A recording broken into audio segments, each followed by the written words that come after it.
hello student, welcome to Skill 0 to 1. We are back with our new topic that is endogenic and exogenic forces. तो बेटा आज जो हम नया topic discuss करने वाले हैं जियोमॉर्फोलॉजी के अंदर, वो क्या है? आज का टॉपिक आपका एंडोजेनिक एंड एक्सोजेनिक फोर्सेस। ठीक है, देखो सिंपल सी बात है, याद सबको होता है, इजीली समझ भी सबको आ जाता है कि एंडोजेनिक और एक्सोजेनिक फोर्सेस क्या होती हैं।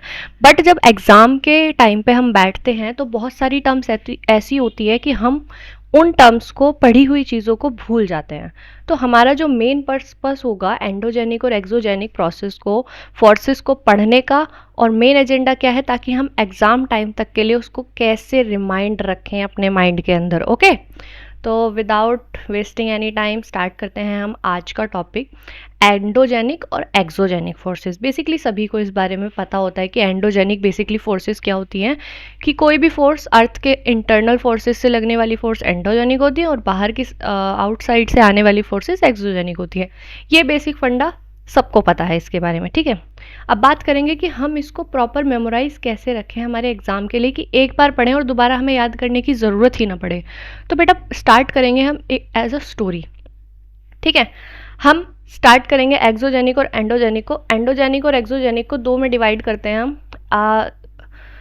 यंगर चाइल्ड के ऊपर कर लेते हैं, यंगर चाइल्ड और ओल्डर चाइल्ड, दो ये बच्चे हैं। ठीक है, अगर मैं स्टोरी की बात करूँ तो स्टोरी चलती है हमारी कहाँ से, मदर अर्थ के ऊपर। ठीक है, हाँ, हमारी जो अर्थ है वो मदर अर्थ है और उसके 2 सन है, 2 बच्चे हैं। वो क्या हैं, कौन कौन से हैं 2 बच्चे? First one is elder son, that is endogenic, second one is exogenic. Okay, ये 2 अर्थ के सन हैं। ठीक है, तो बात अब चलेगी, हमारी जो कहानी स्टार्ट होती है वो यहाँ से होती है कि ये दोनों, जो यंगर सन है, एल्डर सन है, वो काम क्या करता है। ठीक है, वो करता क्या क्या है, रहता कहाँ पर है, उसके प्रोसेस कैसे कैसे हैं, ऐसे हम इसको डिस्क्राइब करने वाले हैं। तो बेटा पहला जो हमारा एंडोजेनिक है, एंडोजेनिक कौन सा सन है? एल्डर सन है। सबसे पहली बात है उसकी लोकेशन की, वो लोकेशन रहता कहाँ है, कि हमारा जो एंडोजेनिक, ये जो एंडोजेनिक सन है, the elder son endogenic force, ये रहता कहाँ है? तो बेटा सबसे पहली बात है कि ये एंडोजेनिक फोर्स जो रहता है ना, वो इंटरनल रहता है, इंटरनल, इनसाइड द अर्थ, अर्थ के इनसाइड रहता है वो, मतलब इंटरनली वर्क करता है वो, बाहर से नहीं, बाहर नहीं रहता है, इंटरनली रहता है। ठीक है, तो अब ये क्या है, इंटरनली रहता है। और सबसे इंपॉर्टेंट बात, इसको सनलाइट भी नहीं दिखाई देती है। मींस जो हमारा एल्डर सन है एंडोजेनिक, ना तो वो सनलाइट देख पाता है और इनसाइड रहता है, और जो इसकी पावर आती है ना, कि इसके पास जो पावर है वो अर्थ की इंटरनल हीट से आती है। ठीक है, जैसे कि रेडियो एक्टिव एनर्जी है, प्रेशर इनसाइड द अर्थ है। ठीक है, तो ये सारे इसके एलिमेंट्स है जहाँ से ये क्या करता है, एंडोजेनिक फोर्स एनर्जी लेता है। ठीक है, तो एंडोजेनिक फोर्स कहाँ से एनर्जी लेता है, अभी मैंने आपको क्या बताया, रेडियो एक्टिव इंटरनल हीट। ठीक है, ये सारे इसके क्या हैं, एलिमेंट्स हैं।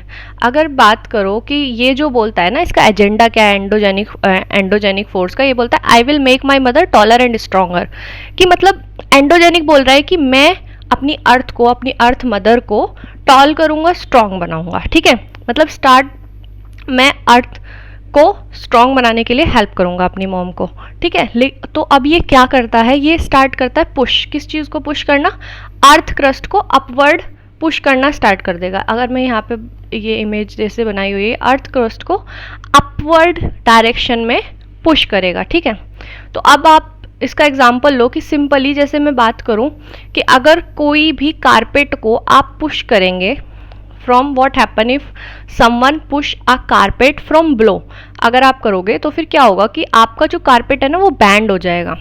मीन्स कि अगर मैं बात करूँ, ये कारपेट है, then someone is pushing in this direction, in what direction, this direction, just a minute, इस डायरेक्शन के अकॉर्डिंगली पुश कर रहा है, तो आपका जो ये कारपेट है ना, ये बैंड हो जाएगा। मतलब इसकी जो शेप होगी ना वो समथिंग लाइक ऐसे, इसकी जो शेप हो जाएगी वो बेंड हो जाएगी। तो फिर अब क्या होगा कि अर्थ का क्रस्ट को जब बैंड होता है ना, तो हम उसको क्या बोलते हैं, फोल्डिंग बोलते हैं। क्या बोलते हैं, फोल्डिंग। F से रिप्रेजेंट करें फोल्डिंग, और फोल्डिंग हम नेक्स्ट वीडियो में अच्छे से डिस्कस करेंगे। फिलहाल आप इतना समझिए कि अर्थ क्रस्ट के बैंड होने पे क्या क्रिएट होता है, फोल्डिंग क्रिएट होती है, ठीक है। लेकिन अगर मैं बात करूं, sometime the crust can not bend insert a break, कि कई बार क्या होता है कि अगर आप ज़्यादा फोर्स कारपेट पे लगा देंगे, ज़्यादा फोर्स उसको पुश करेंगे या पुल करेंगे, तो मे बी ऐसा भी तो हो सकता है कि कारपेट टीयर हो जाए, कि वो ब्रेक हो जाए। तो सेम चीज़ एप्लीकेबल है अर्थ क्रस्ट के साथ, कि समटाइम ऐसा नहीं होता है कि एंडोजेनिक फोर्स की वजह से कि फोल्डिंग ही क्रिएट हो, कभी कभी फोल्डिंग भी क्रिएट हो जाती है। फोल्डिंग क्या होती है, ब्रेक, कि मतलब अब ये जो फोल्ड क्रिएट हुआ है ना, ये फोल्ड नहीं होगा, कि ये आपका जो कारपेट है ये बीच में से क्या हो जाएगा, ब्रेक हो जाएगा, लाइक दैट, कि ये कारपेट है बीच में से ब्रेक हो गया, दैट इज कॉल्ड फोल्डिंग, ठीक है। अब आपने ये चीज़ समझ ली कि दोनों चीज़ हो गई। अब ऐसा होता है कि जो ये एंडोजेनिक फोर्स है ना, ये ऑलरेडी इंटरनली इतने सारे वर्क और प्रेशर को हैंडल कर रहा होता है, तो कई बार ऐसा होता है कि इसका एंगर सडन होता है। जो सडन रिएक्शन में आते हैं, क्या आते हैं, अर्थक्वेक आते हैं। जो इसका सडन रिएक्शन होता है ना, वो अर्थक्वेक का होता है, ठीक है। और अगर मैं बात करूँ सडन ब्रस्ट जो होते हैं इसके, मतलब वो वॉल्केनिक होते हैं। जो मोल्टन लावा वॉल्केनो में से लावा आउट होता है ना, सभी को पता है, तो वो जो आउट होते हैं वो भी सडन एंगर का ही पार्ट है, कि जो एंडोजेनिक फोर्स है वो सडन एंगर जो रिएक्ट कर रहा है वो किस किस वे में कर रहा है, अर्थक्वेक में, वॉल्केनो में, ठीक है। ये दो टाइप से सडन अपना एंगर शो कर रहा है, ठीक है।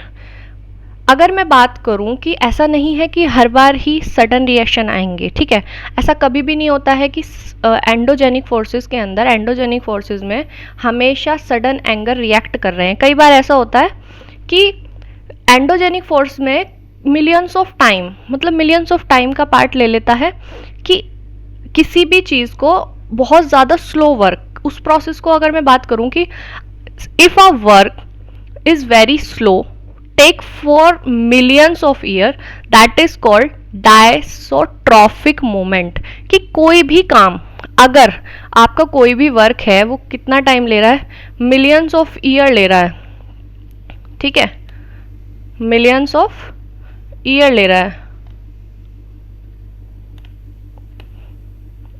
मिलियंस ऑफ ईयर इसने टेक किया, तो उसको क्या बोलेंगे हम, डायस्ट्रॉफिक मोमेंट, ठीक है। और ये दो तरह से होता है डायस्ट्रॉफिक मोमेंट, ये सबसे ज़्यादा इंपॉर्टेंट है एंडोजेनिक फोर्सेस के बेस पे, कि एंडोजेनिक फोर्स में डायस्ट्रॉफिक मोमेंट आया कहाँ से और दो क्या इसके पार्ट हैं। तो सिंपल है कि आप एक सिंपल सी एक सिनेरियो को इमेजिन कीजिए कि दो ट्रक हैं हाईवे पे, कि एक मैंने यहाँ बना दिया, एक यहाँ बना दिया, ठीक है। अब ये दोनों ही ट्रक आपस में कोलाइड कर जाए, हाईवे पे कोलाइड कर जाए, सबने नहीं देखा होगा एक्सीडेंट, तो सिंपल है। तो अगर ये आपस में एक जेंट कोलाइजन क्रिएट कर दे, तो इनका क्या होगा, मेटल, या तो जिसकी फोर्स ज़्यादा होगी, अगर मैं इस वाले पार्ट ए की बात करूँ, तो इसकी फोर्स अगर ज़्यादा होगी तो इसका ये बी वाले की जो मेटल है उसको क्या कर देगा, बेंड कर देगा, ठीक है। लेकिन अगर इस वाले की फोर्स ज़्यादा है तो वो इस वाले ट्रक की मेटल को बेंड कर देगा। तो मीन्स क्या शो कर रहा है कि दोनों में से किसी ना किसी ट्रक की मेटल जो होगी वो बेंड होगी ही होगी, ठीक है। सेम चीज़ यही इसमें हो रही है, प्लेट्स के अंदर हो रही है। डरने वाली कोई बात नहीं है, नेक्स्ट वीडियोस में प्लेट्स, फॉल्टिंग और फोल्डिंग, आपके डायस्ट्रॉफिक मूवमेंट, अर्थक्वेक, वोल्केनोज, हम सारी चीज़ें अच्छे से डिस्कस करेंगे। बस इस वीडियो में हम एंडोजेनिक और एक्सोजेनिक फोर्सेस के बारे में बात कर रहे हैं, इसलिए सिर्फ मैं आपको टर्म्स बता रही हूँ, ठीक है। नेक्स्ट अगर डाउट होगा तो आप वीडियो में नीचे कमेंट कर देना, हम नई वीडियो बनाएंगे, ठीक है। Let's back on the topic. तो अब हमने बात करी कि ये सेम चीज़ किसके साथ एप्लीकेबल है, प्लेट्स के साथ एप्लीकेबल है, कि अर्थ के पास ना कुछ प्लेट्स होती है, जैसे ये प्लेट हो गई और ये प्लेट होती। तो अगर मोमेंट क्रिएट हो रहा है तो एक प्लेट डाउनवर्ड जाएगी, एक प्लेट डाउनवर्ड जाएगी और एक प्लेट इसके अपवर्ड जाएगी, ठीक है बच्चों। तो प्लेट एक बैंड होगी, देन दूसरी उसके अपवर्ड जाएगी, ये सिंपल सा लॉजिक है, ठीक है। अब यहाँ पे जो ये हो रहा है ना, two plates collide the crust bend upward, तो जब भी कोई प्लेट बैंड होती है और एक प्लेट अपवर्ड होती है तो माउंटेन क्रिएट होता है, ठीक है। क्या होता है, माउंटेन क्रिएट होता है, और इस मूवमेंट को क्या बोलेंगे हम, ओरोजेनिक मूवमेंट। ठीक है, इस वाले मूवमेंट को क्या बोलेंगे हम, ओरोजेनिक मूवमेंट, जहाँ पे माउंटेन क्रिएट हो रहे हैं। ठीक है, तो इसका एग्जाम्पल सबसे बड़ा इंडिया में क्या है, हिमालय। ठीक है, फिलहाल अगर वर्ड को तोड़ने की बात करें तो oro means mountain, genic means building, orogenic means mountain building movement. ठीक है, एग्जाम्पल है इसका हिमालयास। ठीक है, और अब आता है एपिरोजेनिक मूवमेंट। इसमें क्या होता है, इसमें अब बात करते हैं, एक और एग्जाम्पल लेते हैं, डाइनिंग टेबल। एक टेबल, डाइनिंग टेबल भी मतलब नॉर्मल टेबल है। अगर कोई टेबल है, यहाँ पे बनाते हैं, दिस इज द टेबल, तो यहाँ पे ये टेबल हमारी बन गई है, तो टेबल बन गई। तो अब अगर हम इस टेबल को अपवर्ड डायरेक्शन में राइज करें, मतलब अपवर्ड डायरेक्शन में इसको उठाएं, तो ना तो इसमें फोल्ड क्रिएट होगा, क्योंकि फोल्ड मैंने क्या बताया था, जब दो चीज क्या बोलते हैं, कारपेट को आप पुश करोगे, पुल करोगे, तब फोल्ड क्रिएट होगा। ठीक है, मतलब वही मूवमेंट चल रहा है। लेकिन अगर यहाँ पे बात करें, ना तो यहाँ पे फोल्ड क्रिएट हो रहा है, अगर अपवर्ड डायरेक्शन में हम कर रहे हैं, अपवर्ड डायरेक्शन में, ना ही यहाँ पे कोई ब्रेक क्रिएट हो रहा है। तो मीन्स हो क्या रहा है कि पूरा सरफेस उठ रहा है। मतलब अगर मैं टेबल के एरिया की बात करूँ तो ये पूरा सरफेस अपवर्ड जा रहा है, मतलब अपवर्ड राइज हो रहा है। तो अब यहाँ पे क्या होगा कि ये, अगर मैं बात करूँ ना, इसका एग्जाम्पल हमारे कॉन्टिनेंट्स में ये एपिरियोजेनिक मूवमेंट होता है। कहने का मतलब ये है कि जितने भी हमारे कॉन्टिनेंट्स है, जैसे हमारी पहले अर्थ थी, ये अर्थ थी, तो अर्थ के अंदर ना बहुत सारे यहाँ पे कॉन्टिनेंट हैं, यहाँ पे कॉन्टिनेंट है। तो हिमालय जब क्रिएट हुआ, हमारा जो हमारा इंडिया था, वो आई थिंक गोंडवाना लैंड से यहाँ यूरेशियन प्लेट से टकराया, तब जाके हिमालय क्रिएट हुआ था, राइट। तो वही चीज़ है कि जो लार्ज कॉन्टिनेंट होते हैं ना, वो स्लोली स्लोली राइज होते हैं और स्लोली स्लोली श्रिंक होते हैं। इस मोमेंट, इनका जो एलिमेंट आएगा वो एपिरियोजेनिक मूवमेंट में आएगा, एपिरियोजेनिक। ठीक है, ओरियोजेनिक में माउंटेन्स बिल्ड हो रहे थे, और एपिरियोजेनिक में क्या हो रहे हैं, आपके कॉन्टिनेंट्स बिल्ड हो रहे हैं, जो कि वो स्लोली स्लोली वर्क कर रहे हैं। ठीक है, तो अब पूरा अगर हम देखें कि एंडोजेनिक जो बड़ा बेटा है अर्थ का, वो क्या कर रहा है, पूरे में माउंटेन बिल्डिंग कर रहा है, प्लेट्यू बिल्डिंग कर रहा है, volcano, rift valleys and volcano, earthquake, ये सारे वर्क कौन कर रहा है, एक एंडोजेनिक फोर्स है। तो मीन्स अगर हम एक सिंपली भाषा में बोले, एक सिंपल वर्ड में अगर हम डिफाइन करें, तो एंडोजेनिक क्या है, बिल्डर है, कि वो अर्थ को बिल्ड कर रहा है, बिल्ड करने में हेल्प कर रहा है, उसके फिजिकल अपीयरेंस, उसके इनसाइड अर्थ को ब्यूटीफुली इनहेंस करने में हेल्प कर रहा है। ठीक है, अब बात आती है हमारी किसकी, सेकंड, कि भाई अब सेकंड चाइल्ड क्या कर रहे हैं, हमारे छोटे छोटे बहन भाई, younger son, enter the younger son. और यंगर सन कौन है हमारा, यहाँ पे स्टार्टिंग में ही बताया था मैंने, यंगर सन कौन है, एक्सोजेनिक फोर्सेस। ठीक है, तो यंगर सन में क्या है, एक्सोजेनिक फोर्सेस। अब ये आ गया है, अब अगर elder son inside the earth रह रहा है, तो आपका sorry elder son outside, inside the earth रह रहा है, तो जो यंगर सन है वो आउटसाइड द अर्थ लिव कर रहा है। ओके, तो अब अगर मैं एनर्जी सोर्सेज की बात करूं एक्सोजेनिक की, तो ये इसके एनर्जी सोर्सेज क्या है, जस्ट अ मिनट, तो इसके एनर्जी सोर्सेज क्या है, सन, रेन, विंड, वाटर, रिवर, सी, ग्लेशियर्स।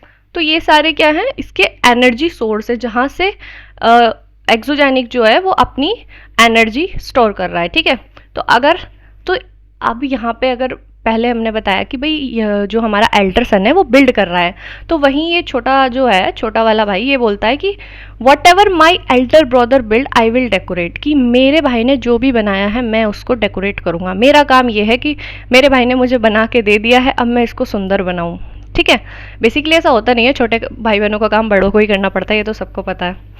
चलो कोई नहीं, बात अभी हम जियोमॉर्फोलॉजी पे आ रहे हैं, अभी रियल लाइफ को नहीं एक्सप्लेन कर सकते इसमें, बट फिर भी बिल्ड करके तो बड़ा ही दे रहा है। देखो छोटे को इसमें भी बिल्ड करके बड़ा ही दे रहा है कि भाई तू अब इतना कर दे कि इसको सुधार दे।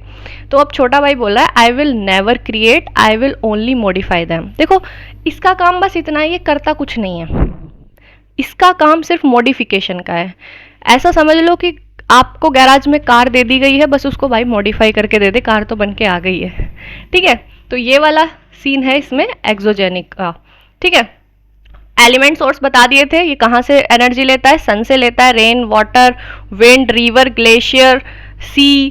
तो ये सारे कहाँ से एनर्जी एक्सोजेनिक की एलिमेंट्स हैं कि सॉरी एलिमेंट्स नहीं, एनर्जी सोर्सेज हैं।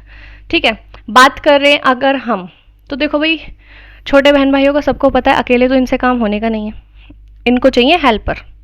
अब इस अकेले देखो, एल्डर वाला अपने आप शांति से अकेला काम कर रहा था, लेकिन इसको नहीं है, इसको अकेले काम नहीं होगा, इसने 5-5 वर्कर लगा रखे हैं अपने। कौन कौन से? वेदरिंग, ठीक है। वर्कर नंबर 2 कौन सा है? मास वेस्टिंग, ठीक है। और थर्ड क्या है? इरोजन। इरोजन के बाद फोर्थ क्या है इसका? ट्रांसपोर्टेशन। ट्रांसपोर्टेशन के बाद क्या है? डिपोजिशन। तो मतलब ये 5-5 वर्कर के साथ काम कर रहा है, इसको अकेला काम करना बस की नहीं है इस पे, ठीक है ना। तो अब इसके 5 वर्कर्स क्या करते हैं? देखो वेदरिंग का काम क्या है पहले ये समझो। अभी छोटा सा आइडिया दे रही हूँ, फिर रिपीट कर रही हूँ, दोबारा डिस्कस करेंगे, डोंट वरी। सिर्फ एक्सोजेनिक और एंडोजेनिक फोर्सेस पे ध्यान दो कि इनके वर्क क्या क्या है और इनके अंडर कौन कौन से एलिमेंट्स और इनके वर्क्स क्या क्या है। ओके, इस चीज़ पे फोकस करो।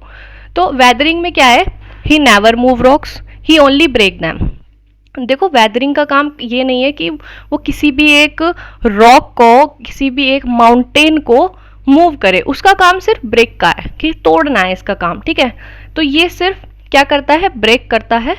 और ये ऐसा इमेजिन करो, imagine living a brick outside your house, मतलब कोई आपके घर के बाहर से कोई ईंट निकाल दे और वहाँ से आपको रेन, हीट और ये सारी चीज़ें वीक कर रही हैं। मतलब सीधी सी बात है, अगर एक घर है, घर का एक छोटे से हिस्से से अगर ईंट निकाल दी जाए या फिर कोई एक मूवमेंट मतलब विंडो या ऐसा कोई पार्ट उसका निकाल दिया जाए, तो घर धीरे धीरे वीक हो ही जाएगा, ठीक है। ऐसा नहीं है कि विंडो, अब आप बोलो कि विंडो छूटी हुई है, नहीं, ऐसा बिल्कुल भी नहीं है, बने हुई चीज़ों में से, ठीक है।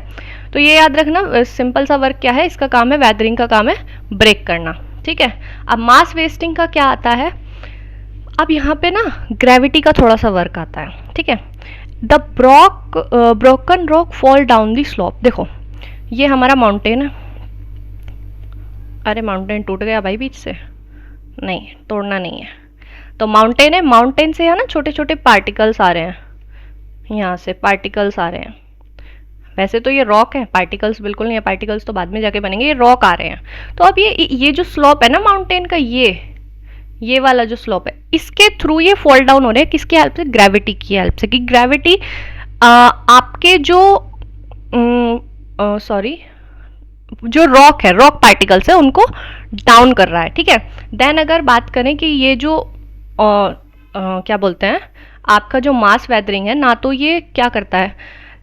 No river no wind only gravity, की ना तो ये विंड की अकॉर्डिंगली वर्क करता है ना रिवर के अकॉर्डिंगली, ये सिर्फ ग्रेविटी के बेस पे वर्क करता है, मास वेस्टिंग, ठीक है। तो इसका सबसे बड़ा एग्जांपल क्या है? कि जो लैंडस्लाइड्स आते हैं, ठीक है। लैंडस्लाइड ऐसा कभी भी नहीं है कि हवा चली और पहाड़ खिसक गए, और ऐसा बिल्कुल भी नहीं है कि भाई पानी का बहाव है या वाटर लेवल हाई है तो इस वजह से पहाड़ों में या माउंटेन्स में कोई स्लाइडिंग हुई। ये हमेशा ग्रेविटी के बेस पे वर्क करते हैं, ठीक है। नेक्स्ट बात करें इरोजन की। इरोजन का सिंपल सा वर्क है ना, इरोजन में अब आएंगी रिवर्स। इनका काम क्या है? No wind no glacier, they pick up the loose material. की इरोजन क्या करता है कि जो भी लूज मटेरियल होगा, मिट्टी का कटाव सुना है, बचपन से सुनते आ रहे हो, सारे टीचर्स यही बताते हैं कि मिट्टी का कटाव होना इट इज़ कॉल्ड इरोजन। तो रिमूविंग एंड कटिंग इरोजन करता है, ठीक है। और किसकी हेल्प से करता है? रिवर की हेल्प से करता है, विंड की हेल्प से करता है, इन दोनों की हेल्प से इरोजन अपना वर्क करता है। फोर्थ की बात करें, ट्रांसपोर्टेशन। अब भाई हमारे रॉक भी आ गए हैं, हमारी कटिंग भी हो गई, रिमूविंग भी हो गई, अब ये प्रोसेस आगे भी तो कहीं जाएगा, ये काम कर रहा है transportation. Now the river become a truck. समझ लो रिवर जो है ना वो ट्रक का वर्क कर रही है। जैसे हाईवेज पे होता है ना, ट्रक सामान लेके ट्रांसपोर्ट करता है कि हमारे जो भी नेसेसिटीज होती हैं, ट्रांसपोर्टेशन चलता है, सेम एज अर्थ का भी ट्रांसपोर्टेशन चलता है बाय थ्रू दी रिवर। तो इसमें क्या है, ये क्या क्या कैरी करता है? सैंड कैरी करता है, पेबल्स, मड, रॉक्स, रिवर ये सब चीज़ कैरी करती हुई लाती है, ठीक है। तो सिंपल है, क्लियर है ट्रांसपोर्टेशन कहाँ हो रहा है। फाइनल जो वर्क होता है डिपोजिशन का होता है। अब कोई एक एंड होगा कि सिंपल सी बात है, जो ट्रक आपके लिए आपकी डेली नेसेसिटी लेके आ रहा है उसकी फाइनल डेस्टिनेशन कोई तो होगी, आपका घर होगा, किसी की शॉप होगी, किसी कुछ भी होगा, कि मीन्स एक फाइनल डेस्टिनेशन होगी जहाँ पे ये सारा ट्रांसपोर्टेशन डिपॉजिट हो रहा है, ठीक है। तो ये क्या करता है ना, ये flood plains, delta, beaches, sand create करता है। डेल्टा, सुंदरबन डेल्टा इंडिया का, आई थिंक इंडिया का नहीं, काफ़ी वर्ल्ड का सबसे बड़ा डेल्टा है जो क्रिएट होता है, ठीक है।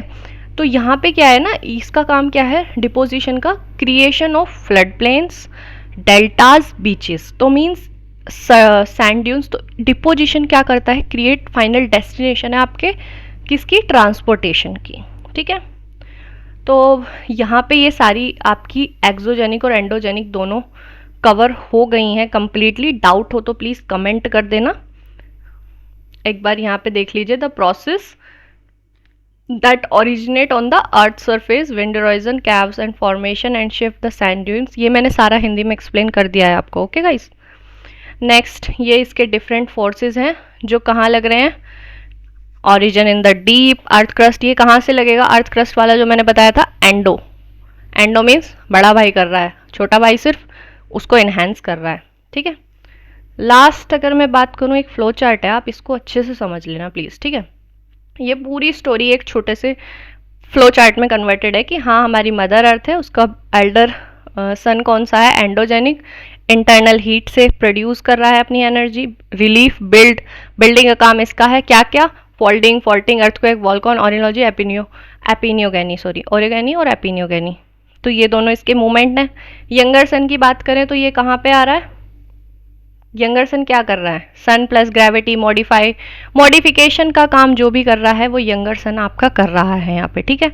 तो बेसिकली सिंपल, आपको समझ आया या नहीं आया, आप कमेंट सेक्शन में इसको बताना, ठीक है। और अगर कोई भी डाउट है कि weathering, mass, erosion, don't worry, next video जल्दी आएगी, उसमें अच्छे से डिस्कस करेंगे, ठीक है। तो रिमेंबर टिप्स के लिए ये फ्लो चार्ट बेस्ट है कि एंडोजेनिक और एक्सोजेनिक मूवमेंट किस बेसिस पे वर्क करते हैं और कैसे इनका फ्लो चलता है, okay. Thank you student, thank you so much. तब तक के लिए हेल्दी रहिए, मस्त रहिए और अपना रिवीजन प्रैक्टिस करते रहिए। Okay, thank you so much.